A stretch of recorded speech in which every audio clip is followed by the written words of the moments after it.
जी online students बेटा kindly confirm करें आपके पास आवाज़ स्क्रीन वीडियो अब सही है, सेट है। चले भाई बिस्मिल्लाहिर्रहमानिर्रहीम, आज का सेशन स्टार्ट करते हैं। सबसे पहले तो मैं आपको ये इन्फॉर्म करना चाहता हूँ कि जो काम मैंने दिया था बहुत ज़बरदस्त रिस्पॉन्स है ऑनलाइन स्टूडेंट्स का। आप में से बहुत सारे बच्चों का जो मेरे पास काम आया है ना, आई एम वेरी हैप्पी अल्हम्दुलिल्लाह। अब इस दफ़ा चूँकि टाइम हमारे पास इतना कम है, इतना टाइम कम है, आपको पता भी नहीं चलेगा। आप 4 महीने के एंड पे खड़े होंगे और परेशान होंगे। तो अब हम दो परेशानियां होती हैं, एक परेशानी होती है अव्वल टाइम की, एक परेशानी होती है सेकंड एंडिंग की। तो शुरू की परेशानी जो लेगा एंडिंग की परेशानी से बच जाएगा। दुनिया और आखिरत की मिसाल, दुनिया में परेशानी लोगे, आखिरत में सुकून मिलेगा। इधर सुकून में आओगे, वहाँ परेशान होंगे। तो अव्वल टाइम की मेहनत करें या एंडिंग पे परेशान हो, अव्वल की मेहनत करेंगे। और मेहनत करवाने का जो तरीक़ेकार है दोस्तों, वो आपके सामने है कि मैं काम दे रहा हूँ, जो काम आपका चेक भी किया जाएगा। और आप अक्सर देखोगे कि जो कॉल आ रही होगी आपको, मैंने इसके लिए एक डेडिकेटेड रिसोर्स इस दफ़ा रखा है, जिसका काम ही होगा 3 चीज़ें बस। उसका सिर्फ काम क्या होगा, आपकी 3 चीज़ें चेक करना और मुझे इन्फॉर्म करना। पहली चीज़ quiz, weekly quiz in short. जो नहीं देगा उसका नाम नोट होता रहेगा और उसके बाद उसको मेरी कॉल आएगी और उसमें उसको टिका के बिस्ती करूँगा, बड़े भाई वाली। सेकंड, होमवर्क आपका चेक करने के लिए कॉल आएगी। पिक्चर्स वो तो मैं खुद मॉनिटर करूँगा, भाई पिक्चर भेजो, कॉल करके भेजूँगा, बेटा रजिस्टर की पिक्चर भेज, तो पता चल जाएगा ना। और तीसरी चीज़ जो आपकी होगी दोस्त, पहले मैंने क्या बताया आपको, क्विज़, दूसरा आपका होमवर्क, ये 2 चीज़ें हो गई। और तीसरी जो चीज़ आपकी चेक की जाएगी मेरे दोस्तों, वो आपका ये जो रजिस्टर होगा ना, वो रजिस्टर चेक किया जाएगा आपका। जो काम अभी करेगा, इसका मतलब अव्वल 50% में तकलीफ लेगा, तो सेकंड 50% उसके सुकून से गुजरेंगे। इस दफ़ा बेटा चैलेंजिंग अटैम्प्ट है, तो मैं आपसे काम करवाऊंगा। मैं तो अल्हम्दुलिल्लाह हर दफ़ा मेहनत करता हूँ, इस दफ़ा और मेहनत करूँगा। सेट है? तो आपको मुझे बड़ी खुशी हुई, मुझे अल्हम्दुलिल्लाह खुशी इसलिए हुई कि मैंने काम देखा, बड़ा साफ़ सुथरा नीट क्लीन काम आ रहा है। और जो टेक्निक मैंने अडॉप्ट की है ना, वो क्या है, 3 सवाल दे के 3 घर पे करवाओ। मैंने लास्ट सेशन में आपको सारे टॉपिक 1 के MCQ करवाए थे, आपके कॉन्सेप्ट क्लियर हुए? ऑनलाइन स्टूडेंट्स जिसने शुरू से लेके सेशंस लिए हैं, मुझे बताएं आपको टेक्स्ट का जो इस वक्त व्यू बन रहा है वो क्या बन रहा है, बताएं कि क्या टेक्स्ट सिर्फ थ्योरी है या टेक्स्ट न्यूमेरिकल भी है या टेक्स्ट दोनों हैं। अगर टेक्स्ट दोनों हैं तो 2 सब्जेक्ट हो गए ना यार, एक थोड़ी है सब्जेक्ट, फिर दोनों है ना यार। क्यों दोनों हैं, 2 सब्जेक्ट क्यों हैं? इसलिए 2 सब्जेक्ट है कि जिस चीज़ पे न्यूमेरिकल आता है उस पर थ्योरी भी आ सकती है, तो भाई उसको थ्योरी के लिए भी तैयार करना है, न्यूमेरिकल के लिए तैयार करना है। तो इसीलिए दोस्तों फ्रॉम द वर्ड गो मेहनत, आए आज नई चीज़ें सीखते हैं। आज के सेशन में नई चीज़ें होंगी, आगे बढ़े भाई दोस्तों ऑनलाइन वालों। चले भाई आए ज़रा आगे की नई चीज़ों की तरफ जाते हैं। सबसे पहली चीज़ जो आपने पहले तक अब तक पढ़ी है उसको मैंने रिवाइज भी करवाया है, बार बार चीज़ें रिपीट की हैं, तो मैं आगे जा रहा हूँ और आगे जाने के लिए आपको फिर काम भी दूंगा। आपने जो अब तक पढ़ा उसमें कुछ चंद डिटेल्स आने वाली हैं। अब आपका एक बहुत इंपॉर्टेंट पॉइंट आने वाला है और उसकी डिटेल में हम घुस जाएंगे, उसको पढ़ेंगे इंशाल्लाह। आज के दिन आप चीज़ें याद करके भी जाओगे, मज़ा आएगा। रेस्ट एश्योर्ड इतना काम दूंगा कि तुम इंजॉय करोगे, क्योंकि समझ आएगा तो होगा ना। डेफर नहीं करने दूंगा काम बेटा आपको इंशाल्लाह। चलो भाई बिस्मिल्लाह, आज के सेशन को स्टार्ट करते हैं। और ये आपकी आसानी के लिए मैं हर सेशन को इसी पे नोट कर रहा होता हूँ, ताकि आपको ये नोट्स भी दे दूँ अपने लिखे हुए, आप अपने नोट्स भी लिखते जाएंगे। तो आज का सेशन होने जा रहा है किस टॉपिक पे? आज हम पर्सन पे घुसेंगे और घुस के मारेंगे, ठीक है, और सरप्राइज देंगे इंडिया को, ठीक है, जैसे हमेशा देते रहे। तो आए पहले तो कनेक्शन बनाते हैं। याद है एक सेक्शन जो टैक्स इंपोज करता है, सेक्शन 4, कौन सा टैक्स इंपोज किया गया था इसने? Income tax. किस पे टैक्स इंपोज हुआ था बताएं? सर पर्सन पे। आज जिसकी बारी है पढ़ने की, आज इसकी बारी है पढ़ने की, भाई रेडी हो?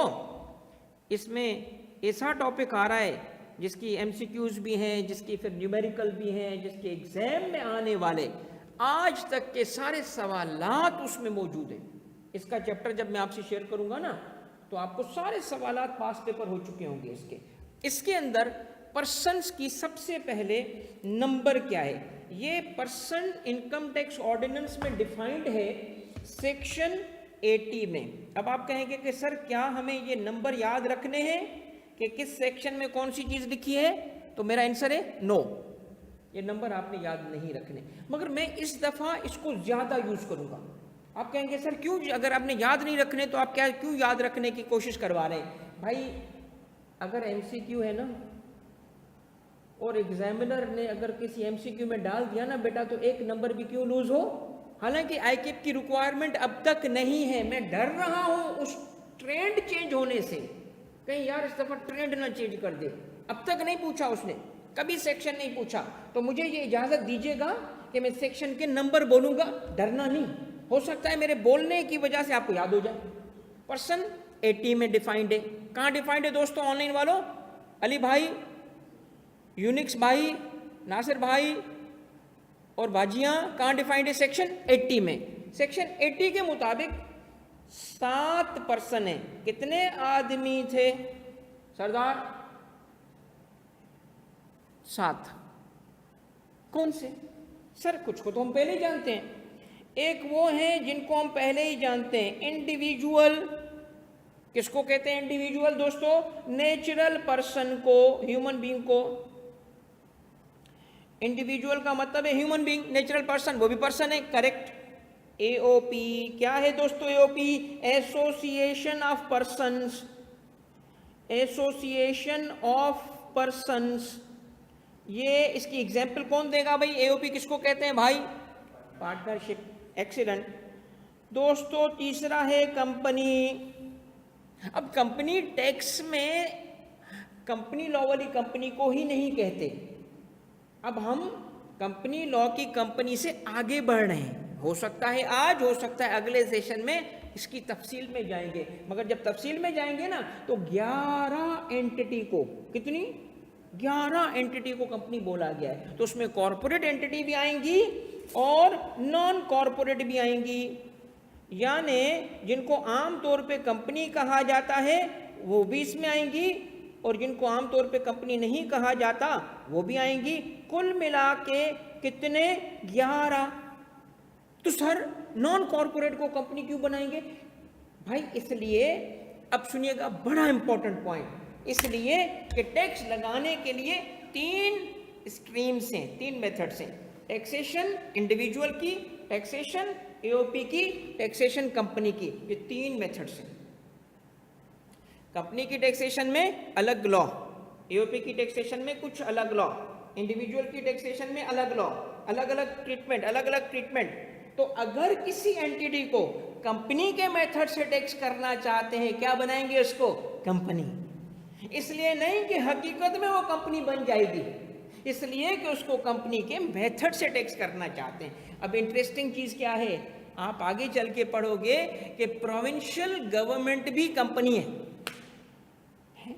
प्रोविंशियल गवर्नमेंट, हाँ क्यों कंपनी है? पढ़ेंगे, आने दे टाइम। तो 3 पर्सन्स पक्के होने चाहिए आपके, इंडिविजुअल एओपी कंपनी, ये टैक्सेबल पर्सन्स हैं। और इसके बाद कितने रह गए? 7 में से 3 माइनस हुए, कितने रह गए? 4। वो नॉन टैक्सेबल पर्सन है, उन पर टैक्स नहीं है, मगर पर्सन फिर भी हैं। आए उसकी लिस्ट बनाते हैं, नंबर 1, नंबर 2 और नंबर 3। आए नंबर 4। नंबर 4 क्या है? Federal government. फेडरल गवर्नमेंट मतलब government of Pakistan. Foreign government, किसी और मुल्क की गवर्नमेंट, यूएस, चाइनीज, रशियन। और एक मेरा फेवरेट कंट्री है जो हमेशा तुम लोगों को बोलूंगा, थाईलैंड, उसकी भी तो गवर्नमेंट है भाई। ओके, नंबर 6, पॉलिटिकल, ये नोट कीजिएगा, political sub division of foreign government, of foreign है, फॉरेन गवर्नमेंट तो पहले ही था ना, हाँ फॉरेन गवर्नमेंट पहले ही है, मगर उसके अलावा क्या, political sub division. Political sub division foreign government की, उसके डिपार्टमेंट्स, उसके इदारे। तो ऐसा कौन सा इदारा है फॉरेन गवर्नमेंट का? एक तो फॉरेन गवर्नमेंट बताते खुद पाकिस्तान गवर्नमेंट से इंटरेक्ट करती है, ओके, मगर क्या कोई उसका ऐसा इदारा है जो पाकिस्तान में किसी न किसी वे में इंटरेक्ट करता हो? क्यों नहीं, क्यों नहीं, क्यों नहीं? उसको कहते हैं एम्बेसीज, हाई कमीशंस। तो अगर मिसाल देना चाहता हूं आपको, चाइनीज एम्बेसी पाकिस्तान में है, वहां उसके पास जो काम करने वाले पाकिस्तानी लोग हैं उन पे टैक्स है। और चाइनीज गवर्नमेंट को अगर कहा जाए कि मेहरबानी करके इनका टैक्स काट के हमें जमा कराओ, तो पर्सन बनाना पड़ेगा ना। किसको पर्सन बनाएंगे? फॉरेन गवर्नमेंट को। तो वो तो कहेंगे कि बीजिंग में बैठी है वो तो हमने कहा नहीं नहीं, नया पर्सन बनाओ, बीजिंग वाली गवर्नमेंट को नहीं बोलेंगे, यहां मौजूद चाइनीज एम्बेसी को बोलेंगे। भाई आज एम्बेसी है, कल हर मुल्क में एम्बेसी थोड़ी बोलते हैं, ब्रिटिश हाई कमीशन बोलता है, कोई और मुल्क अपनी जर्मन जबान में बोलेगा, अरब अपने हिसाब से बोलेंगे। तो हमने क्या किया, उसका ऐसा नाम बना दिया कि सब उसमें कवर हो जाए। नाम क्या बनाया उसका? Political sub division of foreign government. Example क्या? एम्बेसी। अलग पर्सन बना लिया ताकि उसको कोई काम देना हो हम काम दे सकते, क्योंकि वो भी पर्सन है। क्लियर है भाई?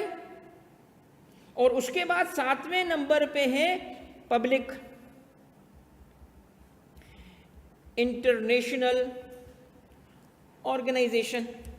पब्लिक इंटरनेशनल ऑर्गेनाइजेशन का मतलब है, कोई एग्जाम्पल? हाँ भाई, यूनिक्स। कोई एग्जाम्पल?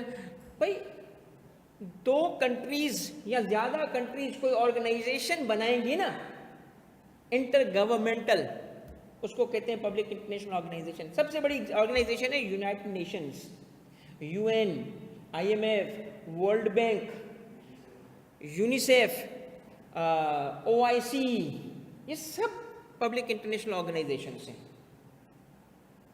ओके, इन सबको पर्सन बनाया गया है। दोस्तों मुझे बताइएगा पर्सन कितने? पक्का कर लो, पर्सन कितने? 7 पर्सन हैं, 3 नहीं है, 7 हैं। एमसीक्यू आएगा, क्या टिक करोगे भाई? 7,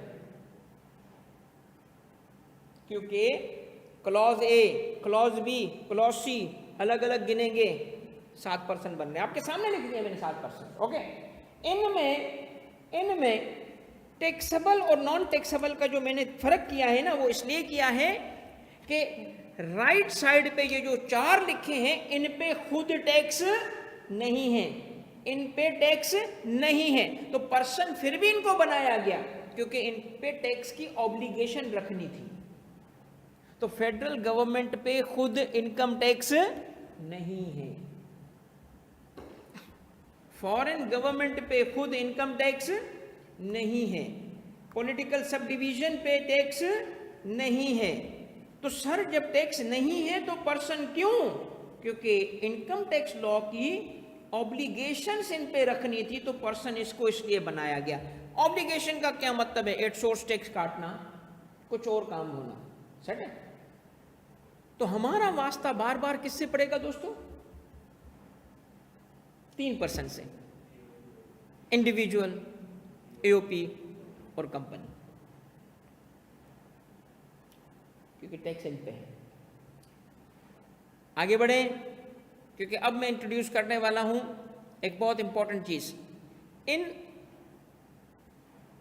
हाँ, अब मैं एक बहुत एग्जामिनेबल टॉपिक इंट्रोड्यूस करूंगा, उसकी तफसील में जाऊंगा, उसकी कुछ एग्जाम्पल्स करवाऊंगा और कुछ तफसील इन पर्सन्स की अगली क्लास में दूंगा, कल की क्लास में। तो 2 क्लासेस में ये टॉपिक हमारा कंप्लीट हो जाएगा with past practice, past paper practice के साथ। आपको पता है कि इस पे जो MCQs आपको मिलेंगे वो हर एक एंगल को कवर करेंगे। कुछ मैं आपको क्लास में करवाऊंगा और कुछ मैं आपको असाइनमेंट दूंगा, मगर असाइनमेंट की खूबी क्या है, एवरी क्वेश्चन का सॉल्यूशन मौजूद है, वहीं के वहीं आप उसको सॉल्व कर लोगे। जो आपको समझ नहीं आएगा आप मुझसे रब्ता करोगे, ओके, ताकि मैं आपको उसकी गाइडेंस भी प्रोवाइड करूंगा कि करेक्ट आंसर कौन सा है। आगे बढ़े भाई दोस्त, नासिर भाई कंफर्म कर लो, आगे बढ़े। अब मुझे टोटल तवज्जो चाहिए आप सबकी। क्यों तवज्जो चाहिए, आए जरा। अब मैं इंट्रोड्यूस करने वाला हूं अ वेरी इंपॉर्टेंट टॉपिक जिसको हम कहते हैं रेजिडेंशियल स्टेटस। क्या कहते हैं इसको, रेजिडेंशियल स्टेटस। किसका, residential status of a person. अब ये क्या है residential status of a person? भाई मुझे बताएं कि हमारे पाकिस्तान के शानदार सिंगर, जो पाकिस्तान के मायानाज सिंगर है, पाकिस्तान के हर जगह उसने नाम बनाया, we are proud of him, Chahat Fateh Ali Khan. मैंने राहत नहीं बोला बेटा, चाहत फतेह अली खान की बात हो रही है। इस गुलकार, इस अजीम इंसान के शो हर जगह होते हैं, पाकिस्तान में भी होते हैं, पाकिस्तान से बाहर भी होते हैं। तो बाहर भी तो जाता है ना भाई चाहत भाई। और चाहत भाई मुझे बहुत प्यारा है, प्लीज़ कोई उसकी बुराई ना करे। सुना रहा हूँ तुम लोगों को, मैं सुना दूंगा अगर चाहत भाई के लिए किसी ने कुछ बोला तो। बहुत ग्रेट बंदा है, बहुत प्यारा बंदा है। तो चाहत भाई जो है यूके में शो करने जाएंगे, तो यहां से शो करेंगे कि आ रहा हूं, आ रहा हूं, आ रहा हूं। यहां वो वाकई जाएंगे कि गया गया और गया। तो चाहत भाई को फिजिकली जाना पड़ेगा और कुछ दिन वो वहां पे जाके जब शो करेंगे तो इनकम कहां कमाएंगे, यूके में। इसका मतलब चाहत भाई एक अमीर इंसान है, 2 सोर्सेस से कमा रहे हैं, एक पाकिस्तान में कमाई हुई इनकम और एक यूके में कमाई हुई इनकम। अभी चाहत भाई का उरूज आने वाला है। उरूज किसी लड़की का नाम नहीं है प्लीज़, उरूज का मतलब है तरक्की आने वाली है, क्योंकि अभी ये इंशाल्लाह इनकी इतनी गुलकारी मशहूर हो गई है कि इंडिया में किसी न किसी फिल्म में आ जाएंगे। फिर पूछूंगा तुम लोगों के चाहत भाई पे क्यों बातें करते थे तुम लोग, फिर पूछूंगा तुमसे। जलो, जलने वाले तो जलते चाहत भाई से, हम नहीं जलते, हम उनके मद्दा हैं भाई। तो चाहत भाई ने क्या किया है, बड़ा ग्रेट काम किया। कैसे, 2 जगह से इनकम कमा ली। उसका सोर्स बता दो। सोर्स सर जी ये है कि उसके पास है पाकिस्तान सोर्स इनकम। अब लिखो सोर्स, एक है Pakistan source income, Pakistan source income. और दूसरी क्या थी भाई, सिर्फ यूके थोड़ी होगा, कुछ और कंट्रीज भी हो सकते हैं, फॉरेन सोर्स इनकम। लिख लो भाई, फॉरेन सोर्स इनकम। तो इनकम के कितने सोर्सेस, 2। पहली को क्या कहेंगे, PSI, दूसरी को क्या कहेंगे, FSI। समझ आ गया। हमने फर्क किस बेस पे किया ये इनकम का, उसके सोर्स की बेसिस पे, सोर्स ऑफ इनकम की बेस पे। क्या ये ऐसा होता है? अच्छा, क्या क्रिकेटर सिर्फ पाकिस्तान सोर्स इनकम कमाते हैं? क्या बिजनेसमैन सिर्फ पाकिस्तान सोर्स इनकम कमाते हैं? ये जो ऑनलाइन फ्रीलांस करने वाले पाकिस्तान सोर्स इनकम कमाते हैं, या ये सारे फॉरेन सोर्स इनकम भी कमाते हैं? तो अगर ये पाकिस्तान और फॉरेन सोर्स दोनों इनकम कमाते हैं तो बताएं टैक्स कहां देंगे?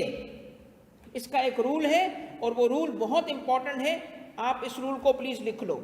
रूल ये है कि अगर वो पर्सन, जो रेजिडेंशियल स्टेटस मैंने बोला था ना, रेजिडेंशियल स्टेटस, अगर वो पर्सन क्या होगा, रेजिडेंट होगा,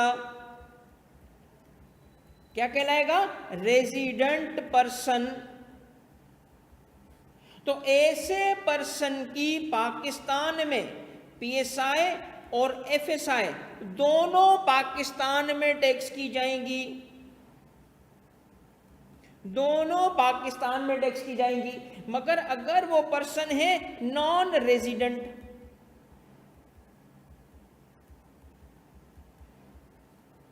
और ऐसे पर्सन की पाकिस्तान में इनकम की बात करें तो सिर्फ कौन सी सोर्स इनकम होगी? Pakistan source income. इसका मतलब क्या हुआ कि नॉन रेजिडेंट की फॉरेन सोर्स इनकम हम यहां टैक्स नहीं करते। आए एक एग्जाम्पल देता हूं, मुझे जरा वर्किंग करके दिखाएं। आए जी, ये एक इलस्ट्रेशन है, एक प्रैक्टिस क्वेश्चन है, ये मुझे आप करके दिखाएं।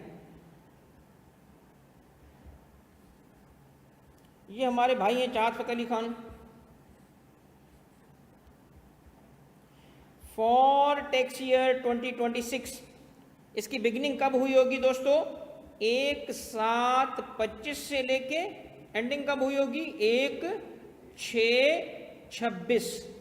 ओके भाई, ऐसा ही है, क्योंकि टैक्स ईयर की तो बिगिनिंग आपको पता है ना, ये तो आप पहले क्लास में कर चुके हो। ऑल राइट, अब सर जी बताएं कि अगर उसने पाकिस्तान में कमाया, शायद भाई ने कभी अपनी इनकम बताई नहीं है मुझे, मगर चूंकि अच्छा गाते हैं तो 10 करोड़ रुपए। हाँ भाई, अच्छा सोचने में क्या हर्ज है यार। और यूके से भाईजान ने कमाया कितना? 4 करोड़ रुपए। बाकी चूंकि खर्च में चले गए, खर्चा हो गया ना, यूके महंगा भी है भाई। तो मेरा सवाल आपसे ये बनता है कि बताएं पाकिस्तान में टैक्सेबल अमाउंट कितना है? टैक्सेबल इनकम इन पाकिस्तान कितनी है? अब देखना सारे गलत जवाब देंगे। कितनी है भाई? 14? मलिक भाई, मलिक साहब, नासिर भाई, यूनिबाग, सब ने अपना मुंह काला किया सिवाय मलिक मोहम्मद अवैस के, क्योंकि उसने सही जवाब दिया। मलिक साहब जिंदाबाद। क्यों भाई? पहले रेजिडेंशियल स्टेटस तो पूछो उसका। मैंने कब कहा था कि सिटीजनशिप की बेसिस पे टैक्स लगता है? इसका मतलब टैक्स में सिटीजनशिप अलग है और रेजिडेंशियल स्टेटस अलग है। अलग है, अलग है। चाहत की रूह आ गई ना, अलग है, अलग है। आई बात समझ? रेजिडेंशियल स्टेटस क्या है मलिक भाई? अलग है, अलग है। आई बात समझ? तो सर हमें सीखना नहीं पड़ेगा क्या? क्या सीखना पड़ेगा बताओ? रेजिडेंशियल स्टेटस के रूल्स। और ये बहुत बड़ा एग्जामिनेबल पॉइंट है टैक्स का। सबसे पहले नाम बाद में पूछेगा, रेजिडेंशियल स्टेटस पहले पूछेगा। एसीसीए का पेपर में पेपर नहीं बनता, उसमें एक सवाल आता है, आईकेप कभी कभी पूछ लेता है, कभी नहीं भी पूछता, कभी पूछ भी लेता है। मगर सुन लो, जब से लास्ट अटेम्प्ट से एमसीक्यू आ रहा है ना, तो भाई कुछ कभी नहीं पूछेगा तो एमसीक्यू पूछेगा। तो ये जो अभी पढ़ने वाले हो ना, इसको आप लिख लो अपने दिलो दिमाग पे। लर्निंग डेफर नहीं करो। आए मैं आपको टॉपिक भी पढ़ा देता हूँ, समझा भी देता हूँ और उसको याद भी करा देता हूँ।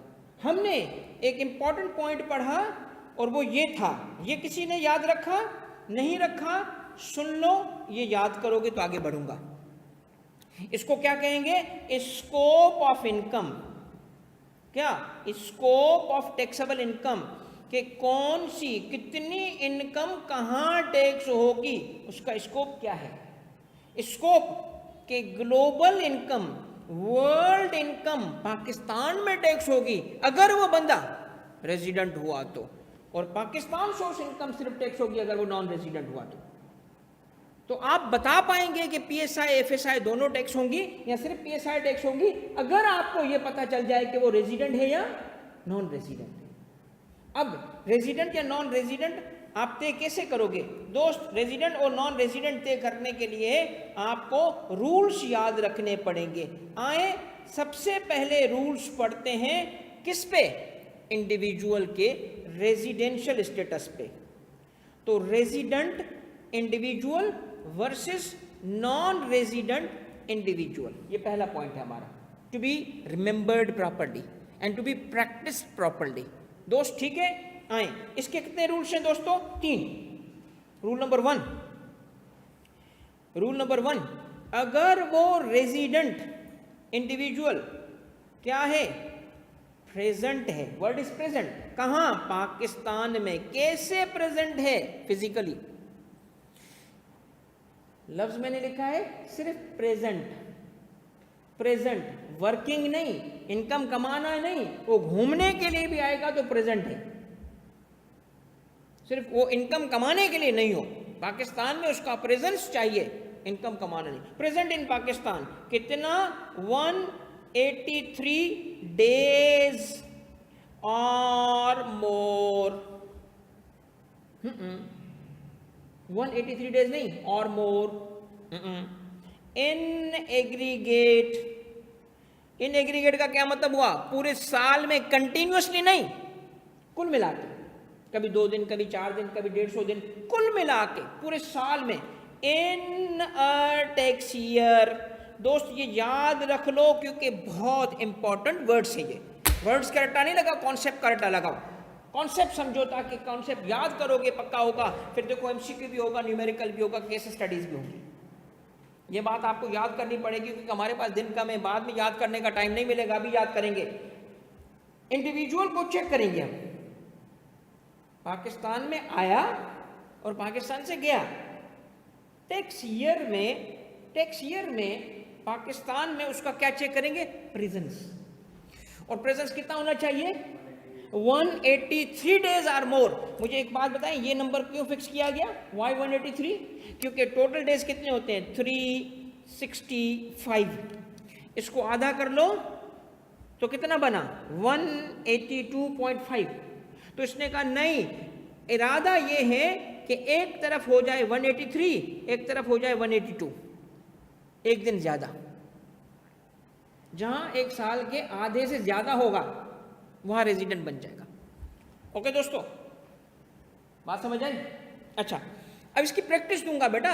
अभी आपका अगला जो होगा ना एमसीक्यू देखना, आपको मैं भी प्रैक्टिस कराऊंगा, सारी चीज़ों की प्रैक्टिस कराऊंगा। बस ये सिर्फ ये नहीं है कि सिर्फ थ्योरी याद किए जा रहे हो, इस पर केस स्टडी होगी, किसी का न्यूमेरिकल होगा। अभी आप देखना कैसे आपको याद कराते हैं। तो रेजिडेंट इंडिविजुअल यानी ह्यूमन बीइंग, तो उसका presence 183 days or more in aggregate and tax year. अब इसमें टैक्स ईयर क्या है दोस्त, टैक्स ईयर का अभी आप डिटेल तो बाद में पढ़ोगे, मगर इतना तो आपको याद है ना बार बार पिछली क्लासेस में मैं आपको बताता रहा हूं कि 3 किस्म का टैक्स ईयर होता है। एक होता है नॉर्मल टैक्स ईयर, एक होता है स्पेशल टैक्स ईयर, एक इन दोनों के दरमियान ट्रांजिशनल टैक्स ईयर। याद है?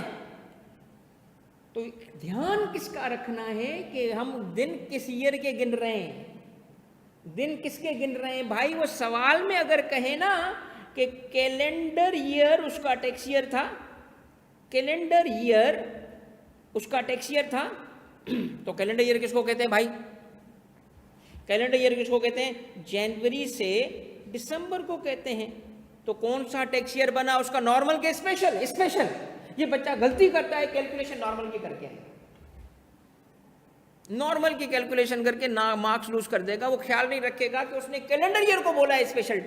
वो स्पेशल लफ्ज ना भी कहे, कैलेंडर का मतलब 30 जून पे एंडिंग नहीं है। तो यार ये तो पिछली क्लासेस में मैं बार बार बोल रहा हूं कि नॉर्मल टैक्स ईयर किसको कहेंगे दोस्त, जो 12 महीने का पीरियड हो और 30 जून पे एंड होता हो, ये नॉर्मल टैक्स ईयर है। बस इसकी निशानी क्या है, इसके सर पे लिखा होगा काफिर, पहचान लेंगे ये दज्जाल है।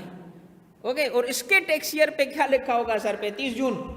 एक ही इसकी एंडिंग हो सकती है 30 जून पे बस, और अगर 30 जून एंडिंग नहीं है तो वो स्पेशल टैक्स ईयर। तो सवाल बनाते वक्त अगर वो ये स्पेशल टैक्स ईयर यूज करे, याद रखना 163 डेज किसके गिनोगे, यहां के गिनोगे, ना कि वहां के। ओके हो गया भाई ऑनलाइन वालों? ओके हो गया। अब एक क्लेरिफिकेशन। सर क्लेरिफिकेशन क्यों? क्योंकि जरूरत पड़ी भाई। क्लेरिफिकेशन क्या है कि जब हम डेज की काउंटिंग करेंगे,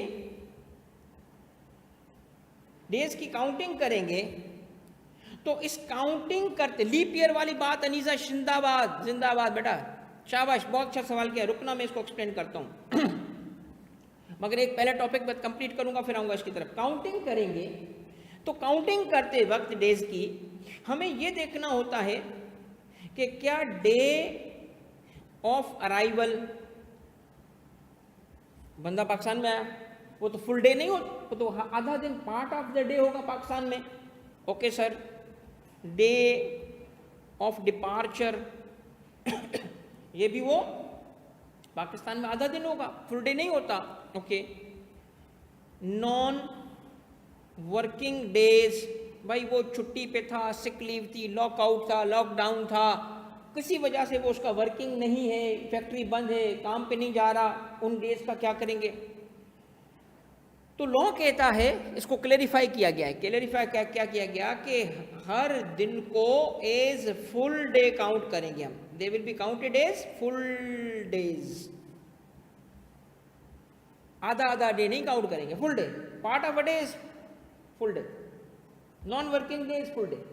ओके, डेज की काउंटिंग में, डेज नॉट काउंटेड में एक इंपॉर्टेंट पॉइंट है, वो याद कर लो, वरना आप एमसीक्यू और प्रैक्टिस में गलती करोगे।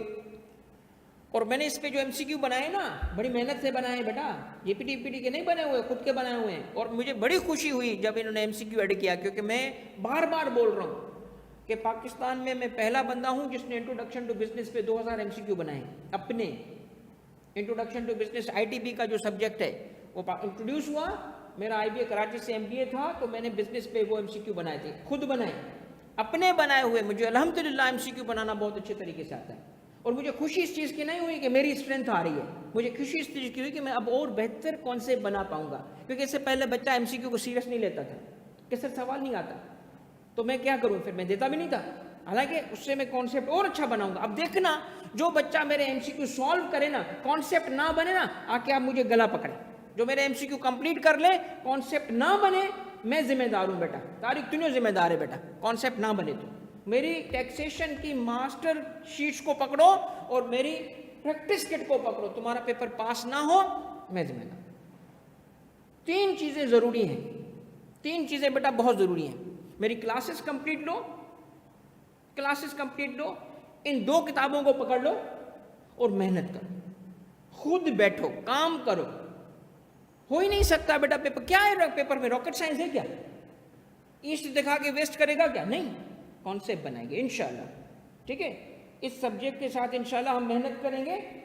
तो डेज नॉट काउंटेड में मैंने ट्रिकी सवाल बनाए, बता रहा हूं, एमसीक्यूज के ट्रिकी हैं,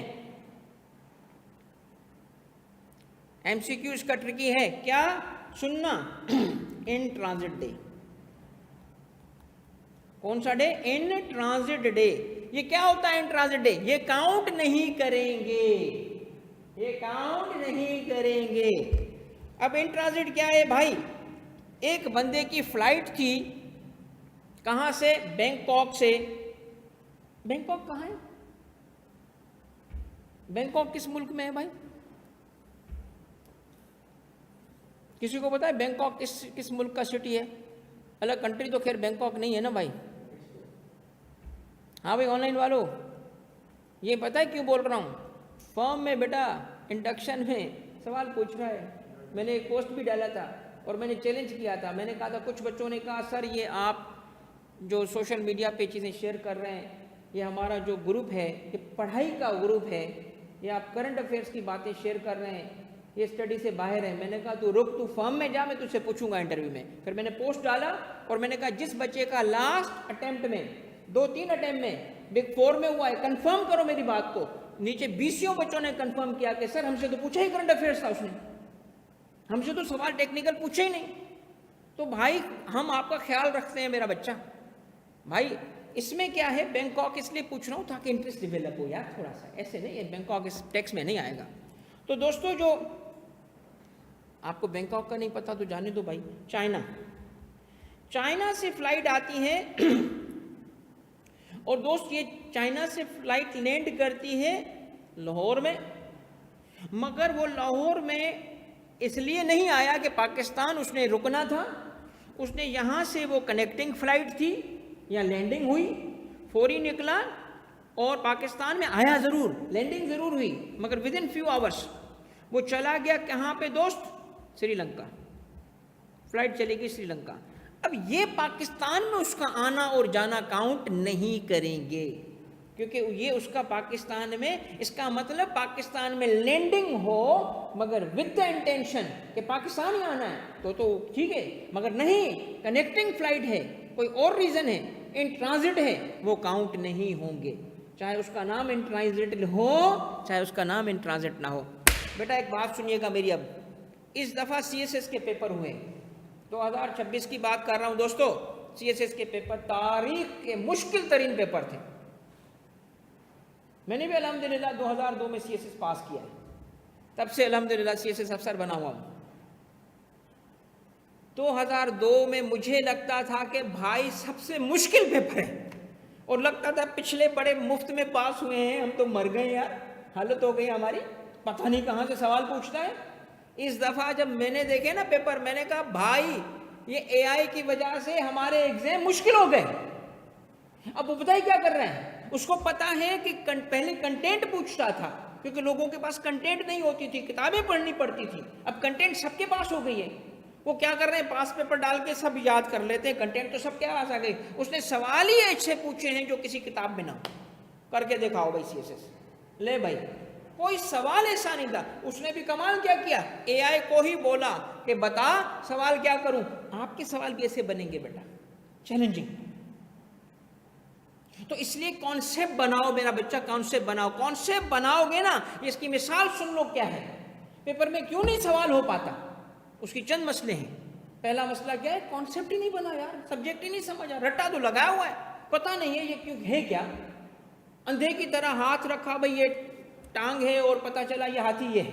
किसी ने पूंछ पकड़ी, वो कहता हाथी ऐसा है, किसी ने उसकी नाक पकड़ी, कहता हाथी ऐसा है, सबके हाथी अलग। ऐसे थोड़ी है। कॉन्सेप्ट बनाने के लिए आपको समझना पड़ेगा।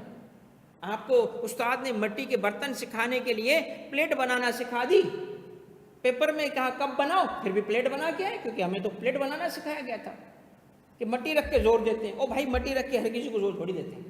तो इस सब्जेक्ट के कॉन्सेप्ट बनाओगे, पेपर का पैटर्न क्या कुछ भी चेंज हो, इंशाल्लाह पेपर पास है। और कॉन्सेप्ट बनाने के लिए जो मैं पढ़ा रहा हूँ ना आपको, बस फॉलो करते रहो, देखना कैसे चीज़ें खुद ब खुद कनेक्ट हो रही हैं। ठीक है, तो दोस्तों इस चीज़ को मैंने अलग अलग लफ्ज़ लिख के इस्तेमाल किया है, MCQ में चेक किया है, ताकि इन ट्रांजिट ना भी लिखा हो तभी पता हो यार ये इन ट्रांजिट है, ये इन ट्रांजिट है। कॉन्सेप्ट क्या होगा, पाकिस्तान आया ज़रूर मगर पाकिस्तान आना उसका इरादा नहीं था, उसको काउंट नहीं करेंगे। ठीक है, एक चीज़ और, जब हम लीप ईयर की बात करते हैं ना दोस्तों, एक पास पेपर में उसने जिस ईयर का सवाल बनाया था वो लीप ईयर था, बगैर सवाल में इंडिकेट किए कि करंट ईयर लीप ईयर है। तो आपको एक बात याद रखनी चाहिए, आपका सवाल बनेगा 2025 पे, टैक्स ईयर 2025 पे या 2026 पे, तो आप करंट ईयर में देखें, अभी इंटरनेट पे सर्च करें कि लीप ईयर कौन सा है, तो आपको ये बात याद रखनी पड़ेगी कि लीप ईयर कौन कौन से हैं। उसके लिए आपके जो डेज होंगे ना दोस्त, काउंट कितने करेंगे, कितने डेज काउंट करेंगे उसके, 366।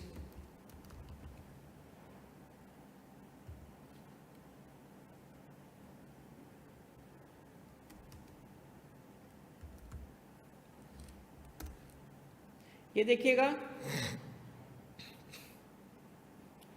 What is leap year, find out.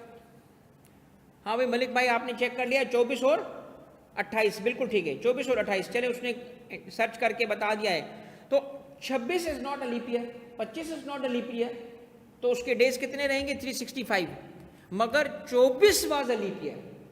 तो एक सवाल पास्ट में मौजूद है जिसमें टैक्स ईयर कितना क्या रहा था, 24, तो उसके कितने दिन होंगे 24 में, लीप ईयर होने की वजह से 366, और 28 तो आया नहीं है। तो आपको लीप ईयर का सिर्फ इतना पता हो कि 24 का पास्ट पेपर अगर आएगा ना तो उसमें 366 करेंगे, उस 25, 26, 27, तो 27 तो आया नहीं है, तो आपके सवाल में लीप ईयर के चेक होने की अनीजा गुंजाइश नहीं है, क्योंकि सवाल वो 25 में बनाएगा, 25 लीप ईयर नहीं था, 26 में बनाएगा, 26 लीप ईयर नहीं है। ओके मेरा बच्चा, क्लियर है आगे बात, तो उसके डेज हम अकॉर्डिंगली काउंट करेंगे। Remember 24 was leap year. तो लीप ईयर के आपके अटेम्प्ट में मुझे रेलिवेंस नहीं दिख रही, आपका अटेम्प्ट नहीं है। मैं इंशाल्लाह जब 28 में पढ़ाऊंगा ना उनको याद कराऊंगा, भाई लीप ईयर है, लीप ईयर है, लीप ईयर है, लीप ईयर है, लीप ईयर है। ओके आगे बढ़ो बेटा, आप लोग बताएंगे कि इंडिविजुअल रेजिडेंट कब बनता है, दोस्तों जल्दी बताओ। सर इंडिविजुअल उस वक्त रेजिडेंट बनता है जब वो प्रेजेंट हो, कहाँ? पाकिस्तान में। कितना? 365 days or more in aggregate in tax year. याद हो गया? अब हमने करना क्या है? डेज गिनने कि पाकिस्तान में उसका अराइवल आया तो फुल डे, डिपार्चर हुआ तो full day, non working day है तो फुल डे, मगर इन ट्रांजिट है तो डोंट काउंट। याद कर लोगे ना? हो गया आपके सवाल? ऐसे ही तो होंगे सारा कुछ, मगर इसके लिए मैं अभी कंप्लीट कराऊं, याद कराऊं, फिर प्रैक्टिस के पीछे पढ़ूंगा, सारे सवाल कराऊंगा। ठीक है दोस्तों, आए बेटा नेक्स्ट की तरफ। मगर इंडिविजुअल के लिए मैंने बोला था कितने रूल्स हैं दोस्तों? 3। अभी तो पहला रूल आपने याद किया है। आए दूसरे रूल की तरफ जाते हैं। रूल नंबर 2 अप्लाई करता है किस पे? रूल नंबर 2 अप्लाई करता है गवर्नमेंट ऑफिशियल्स पे, गवर्नमेंट ऑफिशियल या गवर्नमेंट ऑफिसर्स। ओके, कौन से? कौन से? ये लफ्ज नोट कर लो, जो पोस्टेड हो कहां? अब्रॉड।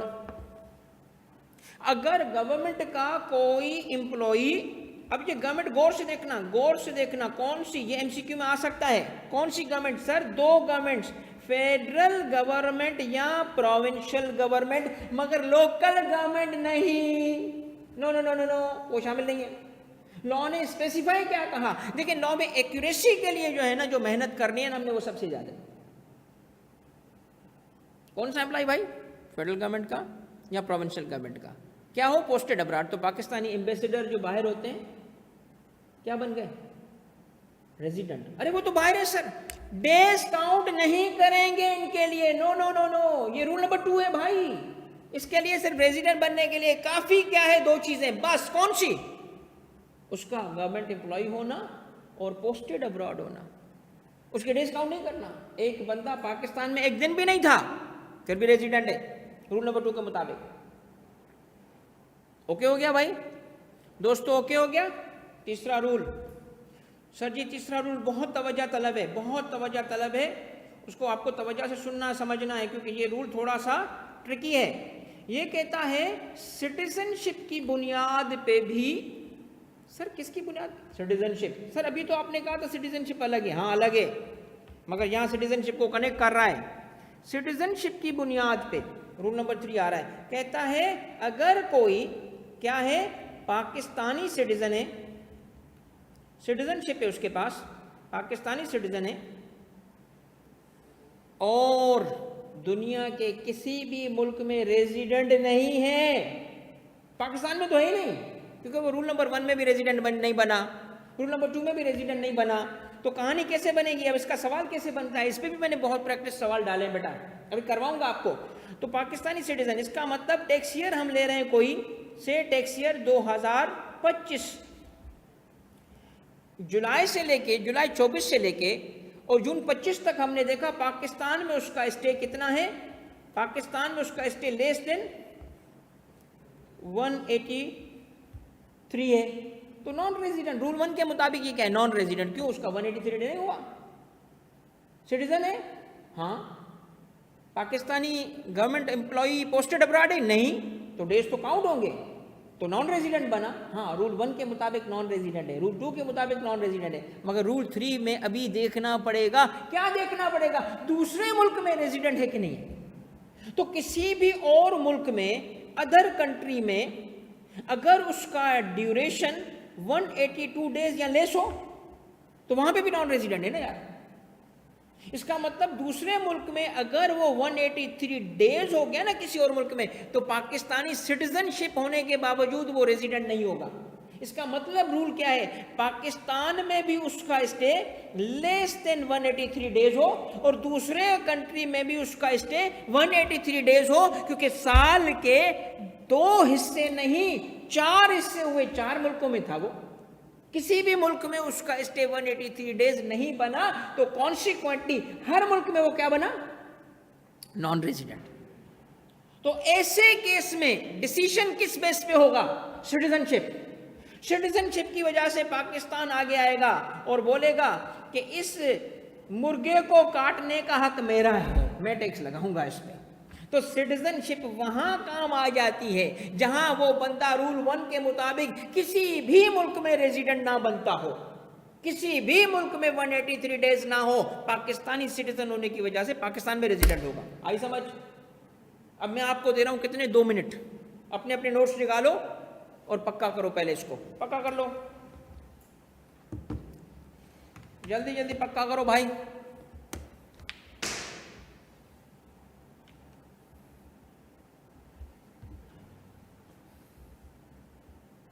दो मिनट में तीनों को अच्छे तरीके से देख लो, क्योंकि मैं थोड़ी सी प्रैक्टिस दूंगा, फिर मैं आगे बढ़ूंगा। दोस्त जल्दी जल्दी से अपने अपने नोट्स निकालो, तीनों चीज़ों को कंफर्म करके मुझे ओके बोलते जाओ, तो मैं अगले स्टेप पे जाऊंगा। तब तक मैं एक चीज़ आपके लिए निकाल लूँ। सेकंड पॉइंट हमारा था गवर्नमेंट एम्प्लॉई पोस्टेड अब्रॉड, यानी वो बंदा गवर्नमेंट का ऑफिसर हो, बाहर पोस्टेड हो। तो ये कौन होते हैं? ये गवर्नमेंट के फॉरेन सर्विस के लोग होते हैं, एम्बेसडर्स होते हैं।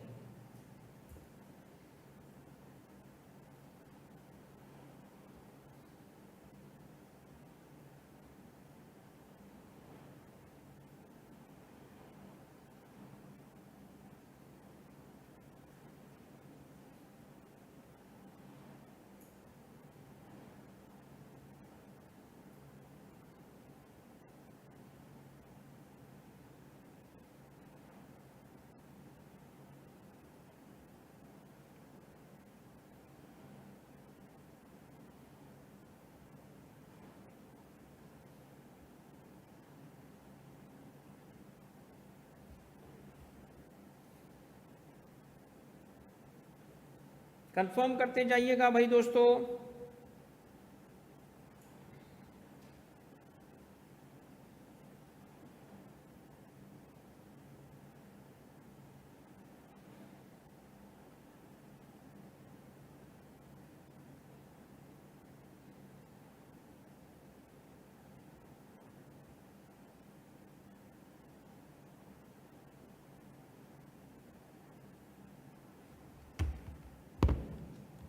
डन हो गया भाई?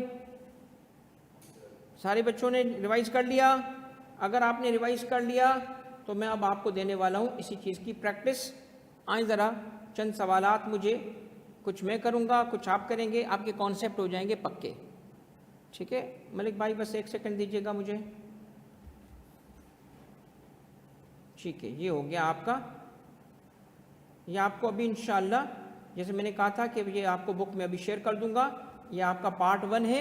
इसके अंदर इंशाल्लाह आपके जो सारे जो हमारे कॉन्सेप्ट्स हैं बहुत अच्छे तरीके से कवर होंगे। और जो मुख्तलिफ पार्ट्स में बुक देने भी मेरी स्ट्रेटजी है, ताकि एंड पे आप ना बड़ी सी किताब लेके ना डरें। हर चीज़ को ग्रेडेड वे में लेके जा रहा हूँ। जो आज ज़रूरत पड़ेगी ना वो आज है इस किताब की, फिर आज के बाद आपको ज़रूरत नहीं पड़ेगी, फेंक दो पार्ट 1 को, क्योंकि पार्ट 1 की सारी चीज़ें पार्ट 2, 3 में इनकॉर्पोरेट होती जाएंगी। एंड पे सिर्फ एक पार्ट लेके एंड पे मैं बोलूँगा ये 20 सवाल कर लो, तैयारी हो जाएगी। ऐसे लेके चल रहा हूँ, पूरा कोर्स की फॉर्म में, स्टेप्स की फॉर्म में लेके चल रहा हूँ। सारी मोटी किताब लेके उस वक्त आपके जान जा रही होती है कि यार कौन करेगा ऐसे, मैंने तो कुछ नहीं किया। तो करो ना, साथ मिलके काम करते हैं।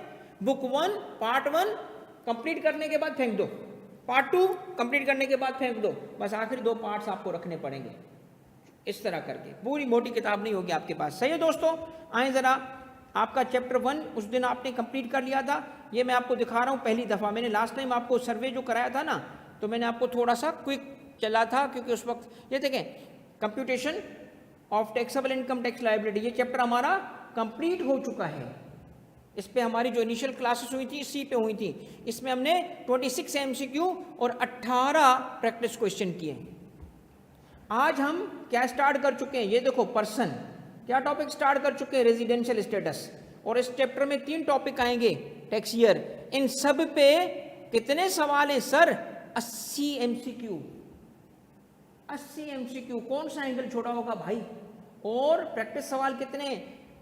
12। इसमें पास्ट पेपर सारे शामिल हैं दोस्त। और क्या चाहिए आपको भाई? और विद सॉल्यूशन है यार, विद सॉल्यूशन है। और आप मेहनत तो करो ना यार मिलके। और मुझे खुशी क्यों हुई? क्योंकि मुझे मेहनत दिखी बच्चों ने जब मुझे अपना काम भेजा ना। और सबसे बड़ी बात मेरे दोस्त, आपको एंड पे आके ना दुआएं दोगे। हाँ, इस बुक को फेंक नहीं दीजिएगा, क्योंकि आपको ना रिवाइज करने के लिए सिर्फ एक पेज चाहिए होगा, और वो ये है। हर चैप्टर के शुरू में मैं क्या देता हूं आपको? रैपिड रिवीजन कैप्सूल, जो सिर्फ 1-2 सफ़े में सारे टॉपिक सीधे सीधे एंड पे टिक लगाते जाओ। ये मुझे आता है, ये मुझे आता है, ये मुझे नहीं आता, सर ये तो बताइएगा। हाँ यार, ये सुन लो, वॉइस नोट्स आएंगे मेरे, वॉइस नोट्स आएंगे, इसमें मेरी छोटी छोटी वीडियो बनी होंगी दोस्त, इसमें मेरी वीडियो बनी होंगी। Rapid revision capsule on chapter 2, इसका रिवीजन हो रहा है, ये 5 मिनट में रिवीजन हो गया इंशाल्लाह इंशाल्लाह। ठीक है दोस्तों, तो प्लीज जरा आप इस चीज को तवज्जो से रखिएगा।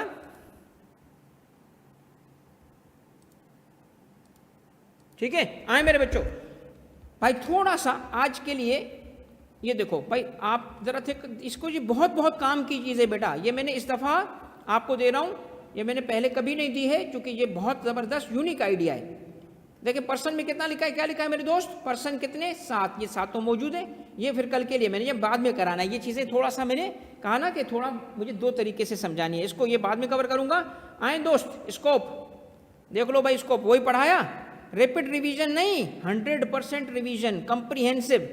जो बच्चा अगर यहां से रिवाइज करेगा इंशाअल्लाह एक पॉइंट उसका मिस नहीं होगा, कोई पॉइंट। आईकेप की बुक साथ रख के बेटा, एक एक लाइन यूं देख के, आईकेप की बुक देख के, इनकम टैक्स ऑर्डिनेंस का सेक्शन देख के ये मैंने बनाया है, कोई चीज मिस ना हो। एंगल चेंज किए, अगर बच्चे को ये इस तरह एग्जामिन, सिर्फ ये नहीं है मेरा बच्चा कि मैंने आपको लाइनें लिख के दिए, नहीं, सवालात भी कैसे पूछता है, इंटरप्रिटेशन मैंने दिए, ये यहाँ नहीं आएगा, इसको यूं नहीं करना, ये बिफोर टैक्स होता है, ये आफ्टर टैक्स होता है, लाइनें लिख के दिए, ताकि बस आप याद रख लो, पेपर में जाओ सामने दिखेगी। ओके, तो भाई ये देखो, रेजिडेंशियल स्टेटस में स्कोप क्या लिखा है, रेजिडेंट होगा तो आगे क्या लिखा है, पीएसआई एफएसआई दोनों पाकिस्तान में टैक्स होगा। नोट्स बना रहा हूं आप लोगों के लिए यार, नॉन रेजिडेंट में क्या होगा, सिर्फ पाकिस्तान सोर्स होगा। भाई काम हो रहा है ना आपका। ये देखिए रेजिडेंट, ये इंडिविजुअल, ये पढ़ा आपने, तीनों रूल लिखे हुए हैं भाई, पढ़ लो। पहला रूल क्या है, प्रेजेंस इन पाकिस्तान कितना, 183 days or more in aggregate in taxes, सारी चीजें आ गई, छोटी सी लाइन में वो चीज आ गई सारी। सेकंड रूल पढ़ो, क्या लिखा है, employ official of federal provincial government posted abroad, आ गया। तीसरा पढ़ो, क्या है, बीइंग सिटीजन ऑफ पाकिस्तान, जो पाकिस्तान में और दूसरे कंट्री में 183 डेज प्रेजेंट ना हो तो सिटीजनशिप की वजह से रेजिडेंट बन गया। करें प्रैक्टिस भाई। हाँ भाई नासिर भाई, मलिक साहब रेडी हो, भाईजान रेडी हो, चलें आए, कुछ मैं एमसीक्यू आज कराता हूं।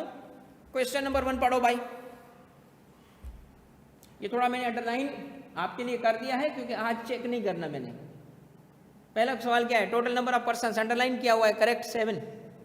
क्वेश्चन नंबर 2 देखो भाई, आज सिर्फ दिखा रहा हूं तुम लोगों को, कॉन्सेप्ट बनाने के लिए मैं चेक करूंगा, अंडरलाइन करके नहीं दिखाऊंगा कि ये करेक्ट आंसर है, वो अगली क्लास के लिए। देख रहे हो भाई दोस्तों, सही है।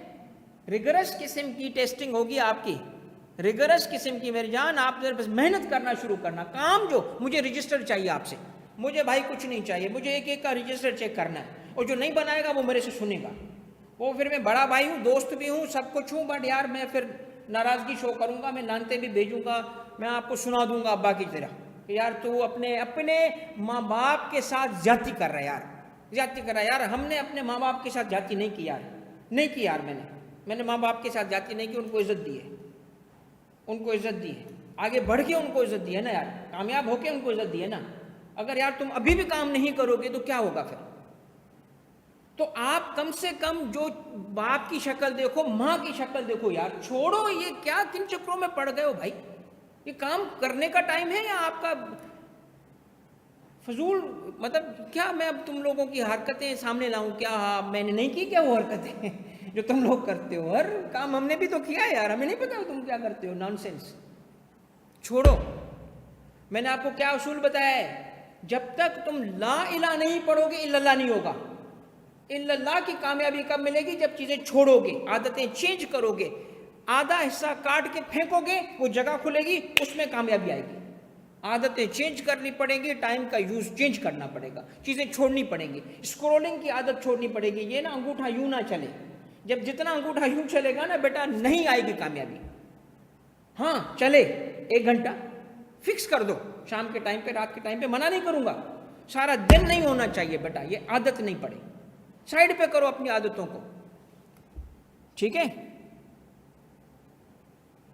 नेक्स्ट पे आ जाओ बेटा, अब प्रैक्टिस के लिए ये मैंने सिर्फ आपको कहा है कि ये सारे एमसीक्यूज हैं, मैं अगर मैं ये आपको एक एक सॉल्व किया हुआ है, की दिखा रहा था, की नहीं दूंगा, की एंड पे रख दूंगा ताकि आप उस वक्त। चलो बच्चों क्वेश्चन नंबर 1 करते हैं। आए जरा दोस्तों, मजे की बात क्या है, आईकेप का सवाल है, 4 नंबर का सवाल आईकेप ने 2024 में पूछा है।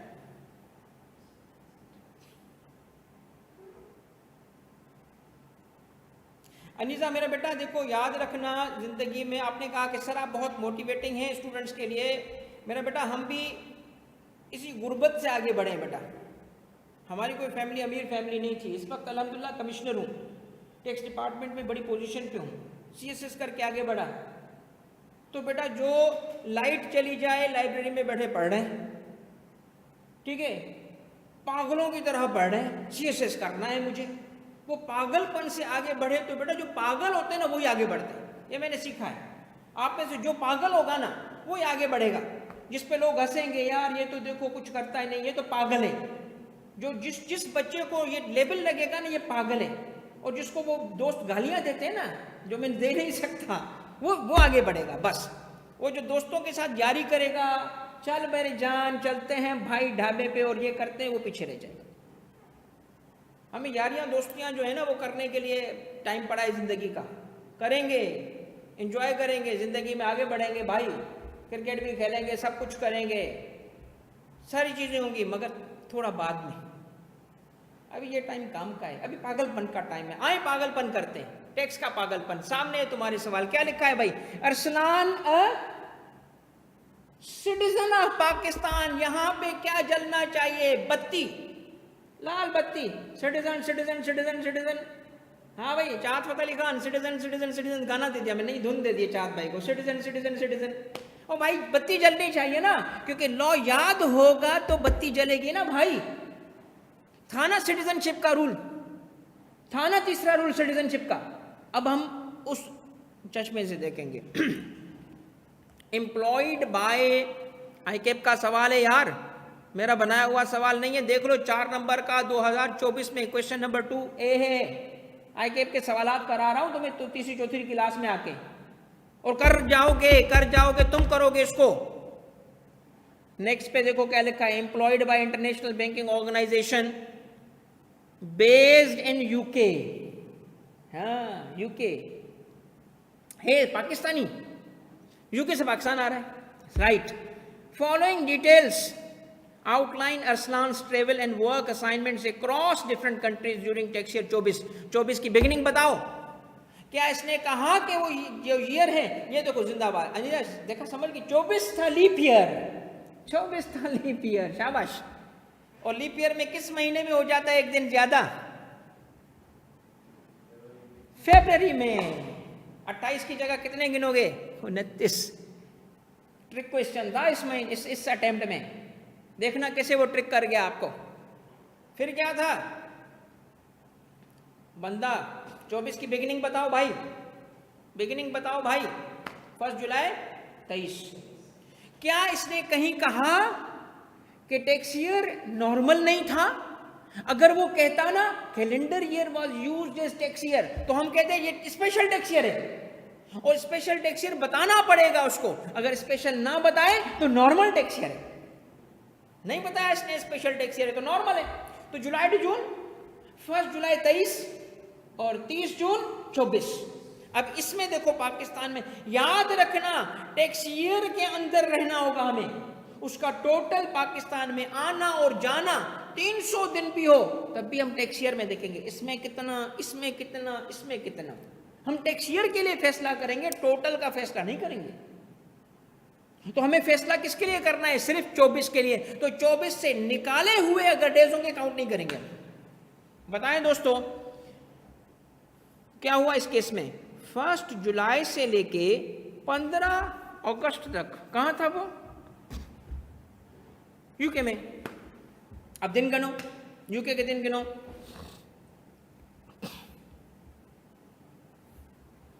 कैसे गिनेंगे दिन भाई?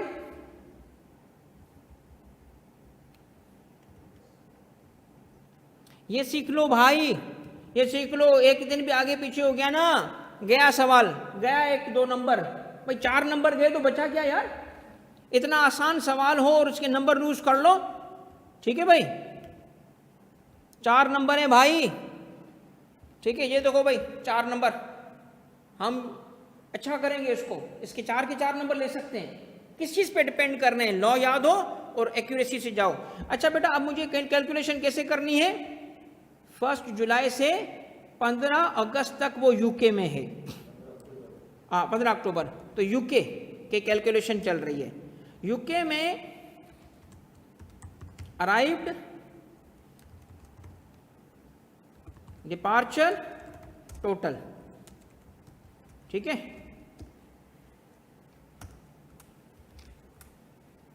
कब आया? 1, 7 और 2023। गया कब? 15 अक्टूबर 23। तो 15/10 सही है। अब आप जरा दिन गिनेंगे भाई। दिन कैसे गिनेंगे? आपको पता होना चाहिए जुलाई में कितने दिन हैं? 31। अब मैं सामने यहाँ पे ये आपकी कैलकुलेशन, आपको इस तरह कैलकुलेशन नहीं, बस आप ऐसे टोटल काउंट करोगे। मगर अगर रफ पेज पे आप टोटल दिन गिनना चाहोगे तो पहला महीना है जुलाई। जुलाई में कितने थे? 31। जनवरी, वही आप करने वाले थे। जनवरी, फिर नीचे फरवरी, फिर मार्च, फिर अप्रैल। जो ऊपर होगा नकल के वो 31, जो वैली में होगा वो 30, अनलेस वो फरवरी हो और अनलेस वो लीप ईयर हो। ओके, तो जुलाई के दोस्त हम कितने दिन गिनेंगे? 31। जुलाई ऊपर आ रहा है। उसके बाद क्या है? अगस्त। अगस्त भी ऊपर आ रहा है। कितने हैं उसके भी 31। उसके बाद क्या आ रहा है? सितंबर। सितंबर में कितने दोस्त? 30। उसके बाद अक्टूबर कितने दिन रहा? 15। तो 15 दिन कितने हो गए भाई?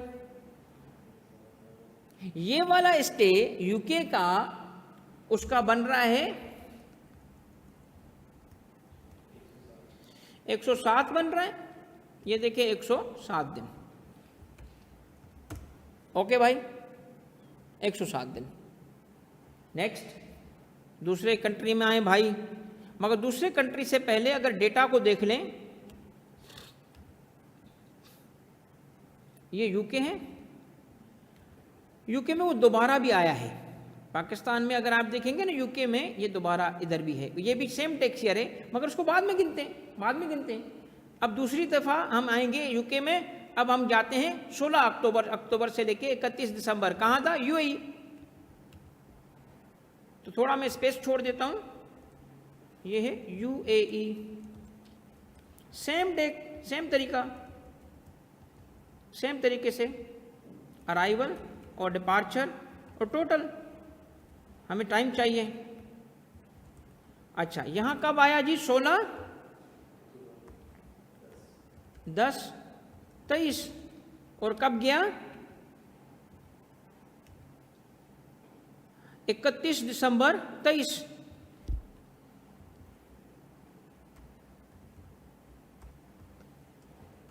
ओके हो गया। बताएं जरा, अब ये आया कब? अक्टूबर में। कितने महीने होते हैं, डेज होते हैं अक्टूबर में? अक्टूबर में कितने होते हैं दोस्त? जनवरी, फरवरी, मार्च, अप्रैल, मई, जून, जुलाई, अगस्त, सितंबर, अक्टूबर। अक्टूबर ऊपर आ रहा है। 31 है ना? 16 पे आया, 16 से लेके 31। तो 16 पे आया ना, काउंट होगा 16 भी काउंट होगा।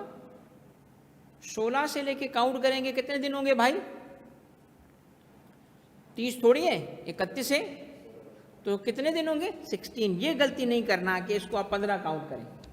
ओके, तो अक्टूबर में, फिर नवंबर, फिर दिसंबर। नवंबर के कितने? 30। दिसंबर के कितने? 31। भाई ये बस कर लो, आपके 4 नंबर पक्के हैं भाई। आईकेप के पास पेपर में आए हुए सवाल के बस आप कैलकुलेशन करते जाओ दोस्त, आपके सवाल पक्के।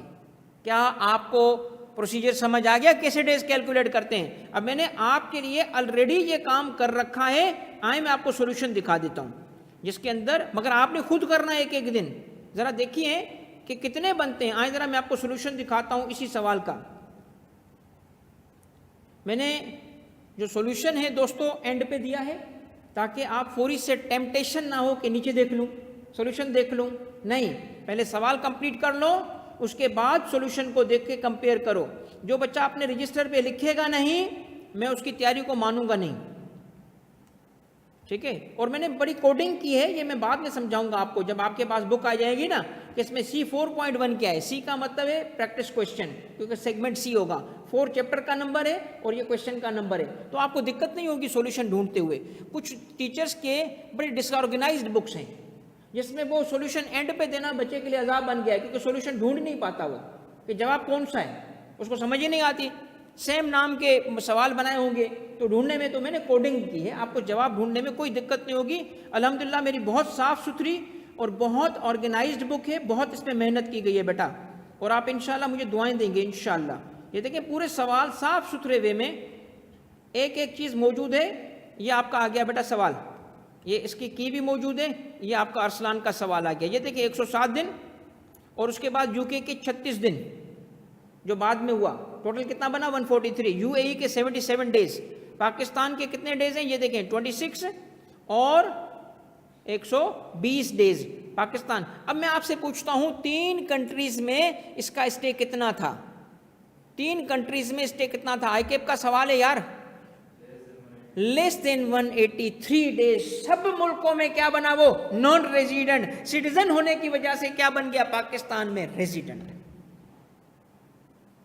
अब लिखना कैसे था ये देखिए, मैं आपको नीचे जवाब भी लिख के दे रहा हूं सॉल्यूशन में, ऐसे जवाब लिखेंगे।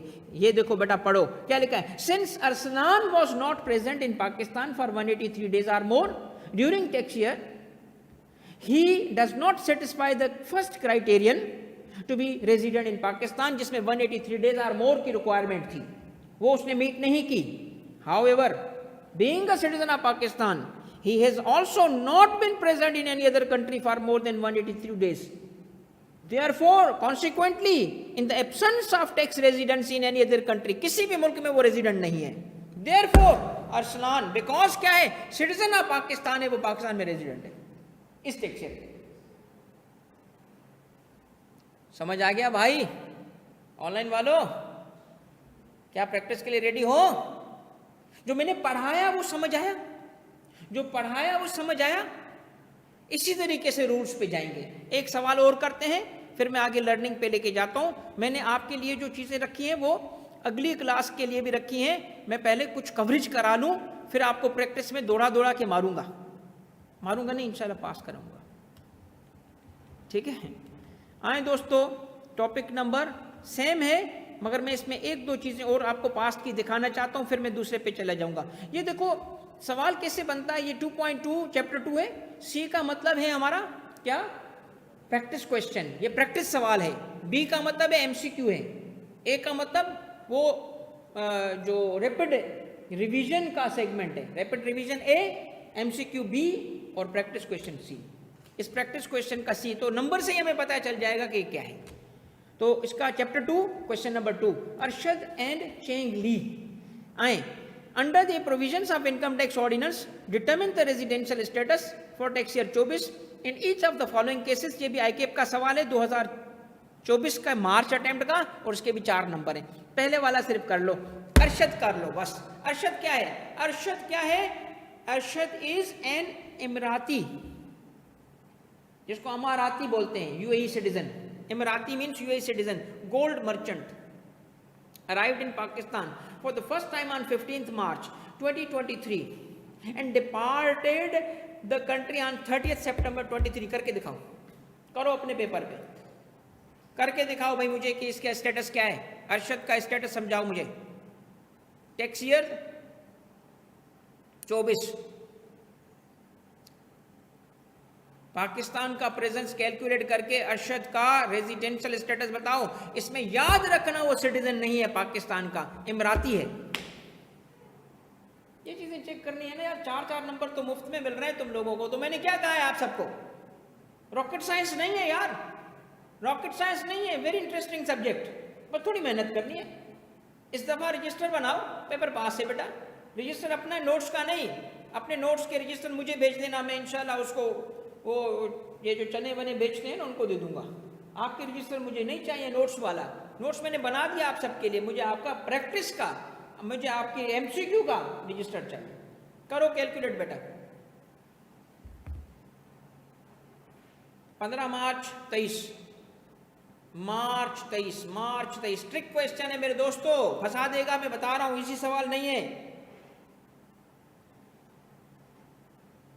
It's a trick question.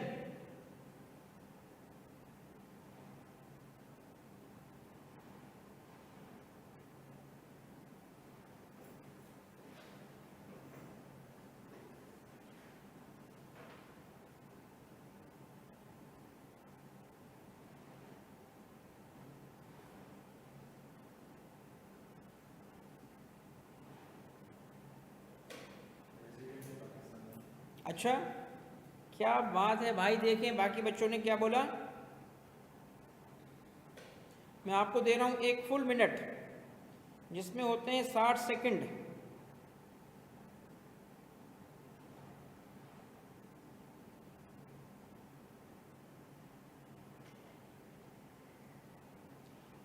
इमराती भाई का स्टेटस क्या है, गिना आपने कितने दिन था? 200 दिन। और मेरी जान आप फंस गए ट्रैप के अंदर, 200 दिन वालों ट्रैप में फंस गए हो। कोई स्पेशल टेक्सियर नहीं है, नॉर्मल टेक्सियर ही है। कहाँ लिखा है भाई यूनिक्स? यूनिक्स तुम्हारा नाम क्या है मेरी जान? कंप्यूटर वाले, उसने यूनिक कंप्यूटर लिखा है, उसे लॉग इन किया है ना उसने। हाँ भाई, ट्रिक क्वेश्चन में फंस गए ना। अब आपको समझ आया क्यों पेपर फेल होता है? तवज्जो नहीं करते। अरे यार टेक्सियर कब बिगिनिंग हुई ये तो देखो, आने को और जाने को काउंट करके 200 दिन बना दिए तुम लोगों ने। टेक्सियर चेंज हो रहा है बीच में यार। मार्च को काउंट करोगे, अप्रैल को काउंट करोगे, जून को काउंट करोगे, ये अलग टेक्सियर होगा। ये 23 टेक्सियर बन गया। 3 महीने काउंट थोड़ी होंगे, उसको क्यों काउंट किया तुम लोगों ने? टोटल 92 डेज है, नॉन रेजिडेंट है ये। जुलाई 1 से काउंट करेंगे क्योंकि उसने टेक्सियर सवाल पूछा है 24 का। 24 पे सवाल पूछ रहा है भाई, तो तुम 23 का जवाब क्यों दे रहे हो? फंस गए? आई बात समझ क्यों पेपर फेल होता है मेरी जान? 4 नंबर लूज कर दिए, मेहनत भी की, पढ़ाई भी की, फिर भी सही जवाब नहीं दिया क्योंकि फोकस से नहीं पढ़ा। सुदेश, ठीक है बेटा, बहुत प्यारा नाम है। तो आपने कैलकुलेशन कहां से शुरू की? आने से। तो टेक्सियर का कॉन्सेप्ट कहां गया? इसका मतलब मल्टी टॉपिक जब कनेक्ट करके पूछा तो उसने टेक्सियर भी तो डाल दिया ना बीच में। फॉरेन टेक्सियर होता है ना। तो प्लीज एक बात याद रखना, आपको पता है मैंने एसटीडी सॉल्यूशंस का लोगो, जब लोगो है ना एसटीडी सॉल्यूशंस का, तो उसमें 2 चीजें मैंने डाली हैं आपके मैसेज देने के लिए कि तुम चार्टर्ड अकाउंटेंसी की पढ़ाई करना चाहते हो ना, तो सुनो चार्टर्ड अकाउंटेंसी का कॉलेज किस चीज पे फोकस करे। 2 चीजों पे। एक तो मैंने उस पर बनाया है ईगल। ईगल जो होता है ना उसकी नजर तेज होती है। ईगल जो होता है ना दूर तक देखता है, टारगेट को सीधा जाके देखता है। तो फोकस रहो, फोकस रहो, फोकस। आपका अनब्रेकेबल फोकस होगा और टारगेट पे होगा। तो लॉ में accuracy should be your target. लफ्जों पे सोचो, सोचो आस्ता आस्ता आपका ब्रेन, जब द मोमेंट आपका ब्रेन ट्रेन हो गया ना बेटा, आपका कोई पेपर फेल नहीं होगा। सबसे बड़ी बात क्या है? स्मार्ट स्टडी, सब्जेक्ट की रिक्वायरमेंट फिट करना। और दूसरा मैंने एसटीडी सॉल्यूशन के लिए क्या डिजाइन किया, नाम में वर्ड सॉल्यूशन डाला। ये मैं मैसेज देना चाहता हूं आप सब बच्चों को कि पास करना है औकाब की तरफ बनो, और जब पास कर लो तो सॉल्यूशंस ढूंढो, सॉल्यूशन ढूंढो, क्योंकि आने वाला पैसा ह्यूज कमा सकते हो if you have solutions for people's problems. जिंदगी में तरक्की करनी है और स्टूडेंट में कामयाबी लेनी है। 2 मैसेज दिए मैंने आपको, एक मैसेज दिया एक बर्ड के थ्रू, एक मैसेज दिया एक नाम के थ्रू।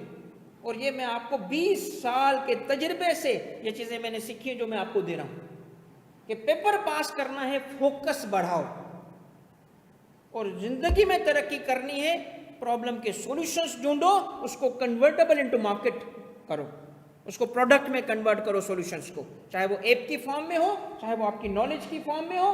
सॉल्यूशंस पे फोकस करो, क्योंकि सिर्फ वही कमाएगा फ्यूचर में जो सॉल्यूशन लाएगा। अब नॉलेज की दुनिया खत्म हो गई भाई, नॉलेज पे पैसे मिलते थे, अब सबके पास नॉलेज बराबर हो गई है। कोई भी उठेगा जीपीटी से पूछेगा वो नॉलेज दे देगी।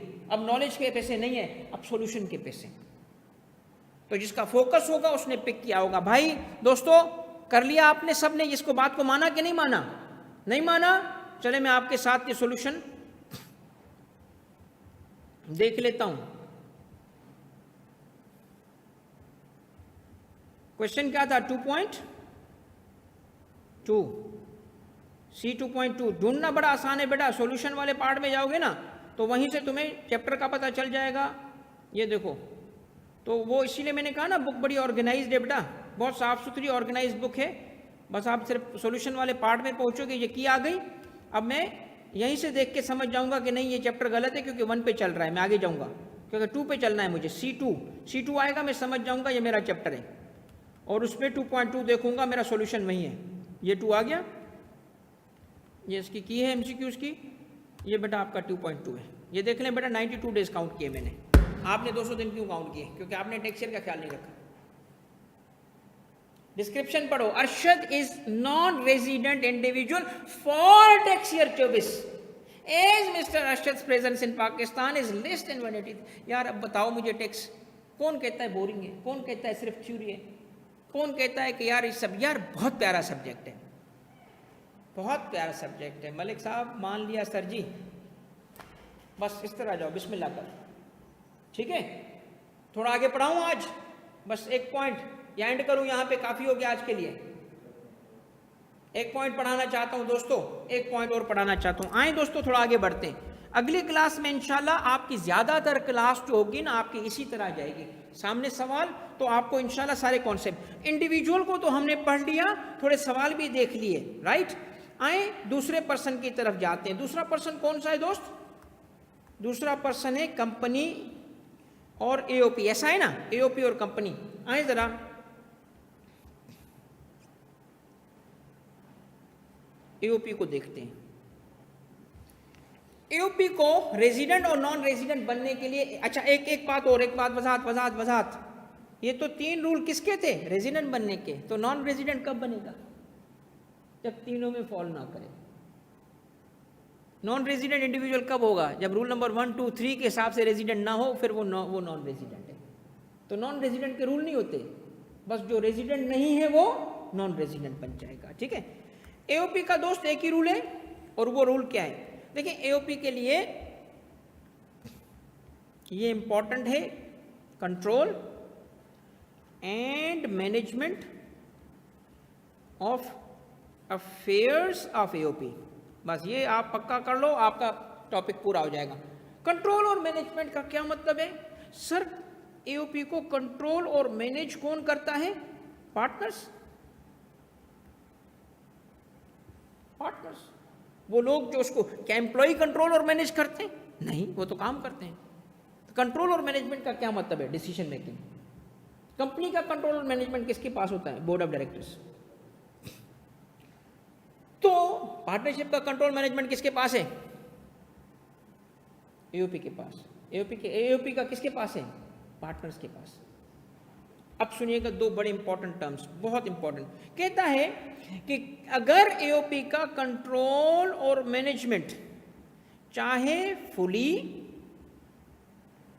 चाहे पार्टली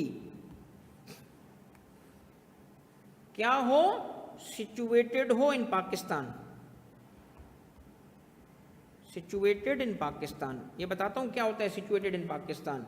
सिचुएटेड इन पाकिस्तान हो, मगर कीवर्ड अब बता रहा हूं, at any time in tax year, वो एओपी बन चुकी है रेजिडेंट, वो एओपी बन चुकी है रेजिडेंट। दोस्तों इस बात को मुझे थोड़ा सा एक्सप्लेन करने दो, फिर मैं क्लास को ऑफ कर दूंगा, मगर मुझे थोड़ा पहले एक्सप्लेन करने दें, ठीक है? थोड़ा सा मुझे, हाँ, ये जूम आउट करना था, और उसके बाद आप आ जाते हैं इस पे। अब देखिए, अब इसमें भी सवाल हैं, पास पेपर आए हुए सवाल हैं। एमसीक्यूज हैं, हर एंगल से कवर किया है, थोड़ी वजाहत करने दें। पार्टनरशिप में टोटल लोग थे 5, पार्टनर कितने? 5। एक पार्टनर पाकिस्तान में, 4 पार्टनर यूएई में। बिजनेस चलता है यूएई में भी पाकिस्तान में भी। बताएं वो उसका स्टेटस क्या है? सर पार्टनर एक पाकिस्तान में, हाँ। सर वो क्या करता है? बिजनेस, पाकिस्तानी ब्रांच को देखता है। ओके, ये रेजिडेंट बन चुका है। वो कैसे? पार्टली का मतलब क्या है? एक भी पार्टनर। ओके ओके ओके, चले दूसरी एग्जांपल सुन लें। टैक्स ईयर की, अब गड़बड़ डाल रहा हूं सवाल में, गड़बड़ डाल रहा हूं। कौन सी गड़बड़ डाल रहा हूं? टैक्स ईयर की। सुनना मेरी बात। टैक्स ईयर था 26 और नॉर्मल टैक्स ईयर था 26। बिगिनिंग क्या हुई होगी? 1 जुलाई 25। एंड कब होगी? 30 जून 26। तो इस टैक्स ईयर में 15 जुलाई तक कितने दिन? 15 दिन। एक एओपी के सारे पार्टनर पाकिस्तान में थे। पार्टनर थे कितने? तो कहां से बिजनेस चला रहे? पाकिस्तान से। कितने दिन? 15 दिन। उसके बाद वो शिफ्ट हो गए सारे के सारे कहां? यूके, और वहां से बिजनेस चला रहे हैं। स्टेटस बताओ। अब भी रेजिडेंट। हाँ सर, अब कैसे रेजिडेंट? क्योंकि दोनों पार्टनर पाकिस्तान में थे फुली। सर पर साल तो नहीं था। साल किसने बोला है? एट एनी टाइम भाई, एट एनी टाइम भाई। क्या मतलब है? यहां से अगर उसने एक दफा भी ऑपरेट कर लिया, ये क्या है भाई? हो गया रेजिडेंट। तो आप जरा थोड़ी, ये जो टेक्निक डेवलप कर रहा हूं, तुम्हारे जहन को ट्रेन कर रहा हूं ना पेपर पास होने के लिए, देख रहे हो इस एंगल को? इन्हीं को तो एग्जामिनर पूछता है ना। अगर हमारा कॉन्सेप्ट भी बनेगा और चीजें दिखेंगी भी और प्रैक्टिस का रजिस्टर भी बना लेंगे तो पेपर पास है इंशाल्लाह। ये मेहनत करने के लिए तैयार हो बेटा, तो मैं आपके साथ मेहनत करने के लिए तैयार हूं। और अगर आप मेहनत करने के लिए तैयार नहीं हो ना, तो शक्ल पे लानत दे के मेहनत कराऊंगा, छोड़ूंगा फिर भी नहीं। ये ना समझना कि सर बोलेंगे खैर है, कोई खैर नहीं है। मैं आपको एक बात बताना चाहता हूं कि जिंदगी के 2 हिस्से हैं, 2 फेजेस हैं। एक वो जिसमें आप हो, एक वो जिसमें मैं हूं। जब आपके फेज में जिंदगी में मैं था, तो ये बिल्कुल ऐसे है जैसे खेती बाड़ी करते हैं। खेती बाड़ी जब करते हैं ना, तो अगर आप खेती बाड़ी को टाइम दोगे, जाओगे वहां पे, पानी दोगे, बीज डालोगे, रातें जागोगे, धूप में खड़े रहोगे, तो फिर वो फसल की बहार मिलती है। मेरी उम्र में आके फसल की बहार मिलेगी तुम्हें, सेकंड हाफ में फसल मिलेगी। मगर बेटा ये जिंदगी एक ऐसी खेती बाड़ी है, कुछ भी ना करने से ये नहीं है कि फसल नहीं मिलती, कांटे उगाते हैं, कांटे उगाते हैं। ये नहीं है कि कुछ नहीं होगा, खैर है ना भाई, कांटे उगाएंगे, जिंदगी मुश्किल हो जाएगी। तो इसीलिए जरूरी है हम पहले से में मेहनत करेंगे, और वो आपका हिस्सा है। नहीं करोगे जूते मारूंगा, छोड़ूंगा नहीं आपको। वो सुनाऊंगा ना जो बाप भी नहीं सुनाता होगा तुम्हारा, रुहानी बापू भाई, मैं नहीं छोड़ूंगा इस दफा, मैं फोन करके सुनाऊंगा। और जो जहां आएगा उसको मैं कान के नीचे दे भी सकता हूँ। रजिस्टर नहीं बनाया, मैं सुनाऊंगा बेटा।